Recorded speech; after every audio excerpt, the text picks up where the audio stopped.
മെഡിസെപ്പ് അപാകതകൾ പരിഹരിക്കണമെന്ന് KSSPU Ajanur unit convention പ്രമേയത്തിലൂടെ ആവശ്യപ്പെട്ടു. യൂണിയൻ ജില്ലാ സെക്രട്ടറി KV ഗോവിന്ദൻ ഉദ്ഘാടനം ചെയ്തു.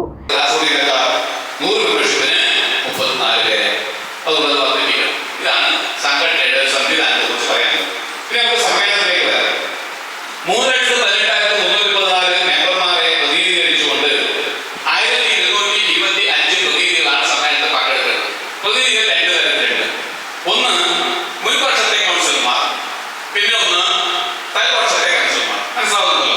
മുൻപക്ഷത്തെ കൗൺസിലർമാർ നടത്തിയ പ്രവർത്തനത്തിന്റെ ഭാഗമായിട്ടുള്ള പ്രവർത്തന റിപ്പോർട്ടാണ് സമ്മേളനത്തിൽ ചർച്ച ചെയ്യുന്നത്. അതുകൊണ്ട് അവരുടെ പ്രാതിനിധ്യം വേണം. പുതിയ വർഷത്തെ ഭാരവാഹി തെരഞ്ഞെടുക്കലും അതുപോലെയുള്ള തുടർ പ്രവർത്തനങ്ങളും ഏറ്റെടുക്കുന്നവരാണ് പുതിയ കൗൺസിലർമാർ. അതുകൊണ്ട് അവരും പങ്കെടുക്കുന്നു. മുൻ കൗൺസിലർമാരും പിൻ കൗൺസിലർമാരും ചേർന്ന സമ്മേളനമാണ് നടക്കുന്നത്. അതിന്റെ ഭാഗമായി മുൻ കൗൺസിലർമാരായ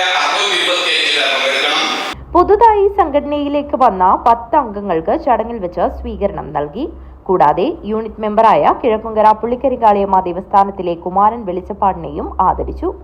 രവീന്ദ്രൻ അനുശോചന പ്രമേയം അവതരിപ്പിച്ചു. Block vice president KP Kumaran Nair, സംസ്ഥാന councillor VT Karthiyayani, block treasurer V Surendran, ജില്ലാ കമ്മിറ്റി അംഗം V കുഞ്ഞികൃഷ്ണൻ എന്നിവർ സംസാരിച്ചു. മെഡിസെപ്പ് പദ്ധതിയിലെ അപാകതകൾ പരിഹരിച്ച് പദ്ധതി കാര്യക്ഷമമാക്കുക, ക്ഷമാശ്വാസ കുടിശ്ശിക ഉടൻ അനുവദിക്കുക എന്നീ പ്രമേയങ്ങൾ MK രവീന്ദ്രൻ അവതരിപ്പിച്ചു. യൂണിറ്റ് സെക്രട്ടറി MK രവീന്ദ്രൻ സ്വാഗതം പറഞ്ഞു. K വാസു ചടങ്ങിൽ അധ്യക്ഷത വഹിച്ചു. News bureau, Kanhangad.